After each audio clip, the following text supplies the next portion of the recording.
반갑습니다. 일본에 지진이 일어났기 때문에 목소리도 이렇게 조용하게 이렇게 이야기. 그죠? 이 크게 이야기하면 또 우리나라까지 지진이 와가 흔들흔들하면 어떻게 합니까? 그렇게 조용하게 이야기해야 되고, 참 일본 이렇게 지진을 이래 보면서 처음에 텔레비로 보니까 그 쓰나미 하는 그게 참 무섭더라고요.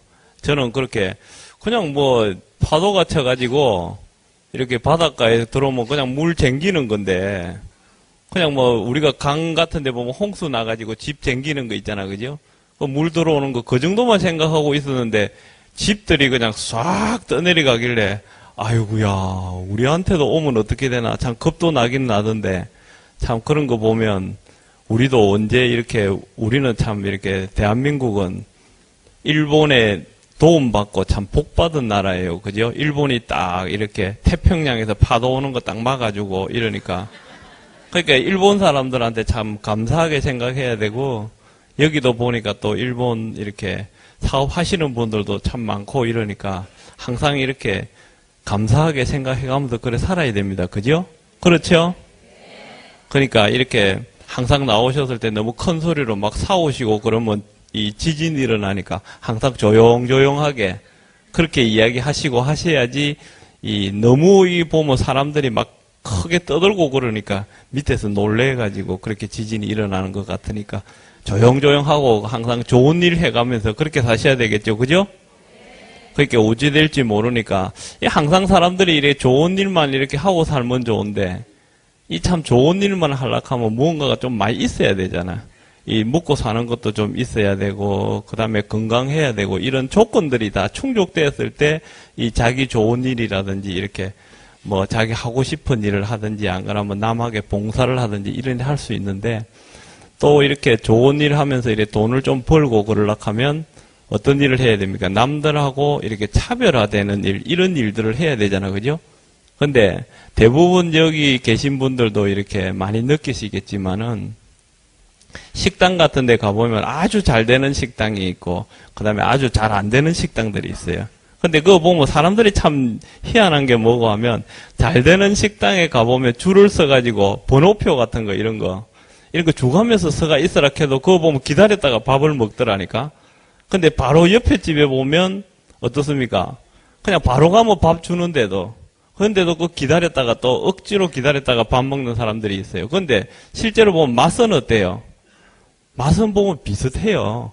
그런데 실제적으로 그걸 갖다가 왜 그 집에 가서 사람들이 먹을까? 이걸 느낄 수 있는 사람만이 성공할 수가 있습니다. 무언가가 차별화된 게 있다니까, 그 집에서. 예를 들어 서비스가 좋다든지, 안 그러면 어떤 그 주방장 아줌마가 마음씨가 좋아가지고 이 고기를 듬뿍듬뿍 넣어준다든지, 그죠? 그 다음에 또 뭐 이렇게 그 음식 양이 많다든지, 안 그러면 또 좋은 재료를 쓴다든지, 뭐 이런 차별화점이 있는데, 에이, 이 집이나 그 집이나 똑같구만 이래 하는 사람은 사업하면 어떻게 됩니까? 예? 그걸 잘 모르시는구만. 그 사업하는 사람 망하지요, 뭐 그런 사람들은. 그러니까 어떤 차별화된 이런 점들을 해야 되는데, 실제적으로 보면 어떻습니까? 또 차별화된 거 하려고 하니까 잘 모르지 않습니까? 그죠? 그러면 이제 처음 하게 되면 이제 어떻게 해야 되나 이런 게 참 궁금한데, 이 저희들도 보면 저희 회사도 처음에 시작을 할 때는 제가 한국콜마 그 연구소장, 처음에 한국콜마 시작할 때 우리 윤동환 회장님이 회사를 창업할 때 저는 이제 공영 책임자로 참여해가지고 같이 적어 보면 우리 윤동환 회장님이 그 사원번호 1번이고 제가 사원번호 2번이었습니다. 그래서 지금도 제가 그 콜마에 가면 약간 끝발이 좀 있습니다. 사원번호 2번이다 보니까.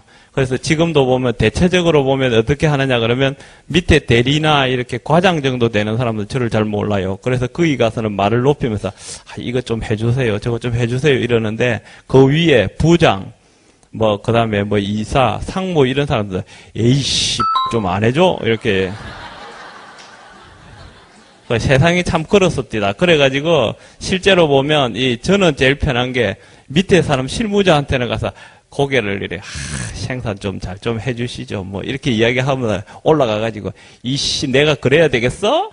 이렇게 그러면 그 애들이 뭐라 할 것 같아요? 아이고, 그거 뭘 쟤한테 이야기하시지? 이렇게 해야 돼. 야, 니한테 이야기해봐야 안 되는 걸 어떡하냐고. 이렇게 이야기하고. 그러면 이제 그다음부터는 저가 알아서 해준다고 그러는데, 실제로 보면 밑에 일은 누가 합니까? 실무자들이 하잖아, 그죠?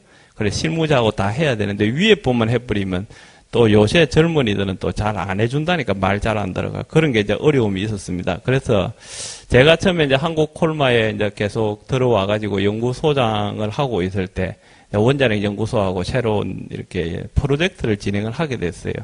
근데 이제 프로젝트를 진행을 하는데, 그 프로젝트를 진행을 할 수 있는데 원자력 연구소하고 같이 벤처를 한 개 만들어 보자. 이렇게 이제 서로 이야기가 됐는데, 지금도 그렇게 생각합니다. 지금 보면 뭡니까, 일본의 그 원자력 발전소가 어떻게 잘못돼가지고 방사능이 유출이 되니 어쩌니 이렇게 이야기하고, 그때까지만 해도 저는 원자력 연구소 그러면 이렇게 핵폭탄 만드는 데나 안 그런 발전소 이것만 하는 데인 줄 알았습니다. 그래서 그때 대전으로 내려가 원자력 연구소 이렇게 이야기하면 아이고 겁나 저 태도 못 가겠구만. 저 안에 사는 사람들은 전부 다 애도 못 낳고 그런구나 이렇게 알았습니다. 여러분들은 안 그러세요? 안 그러세요? 야, 내보다는 확실히 똘똘하신 분들이네, 전부 다. 저는 아주 그때는요, 이거 하기 전까지만 해도 원자력 연구소 근처만 가면 큰일 나는 줄 알았습니다. 근데 여러분들이 확실히 애터미 가족들이 저보다는 좀 똑똑한 것 같아요. 여러분들도 그렇게 생각하세요? 저도요, 생각보다는 좀 똘똘하거든요.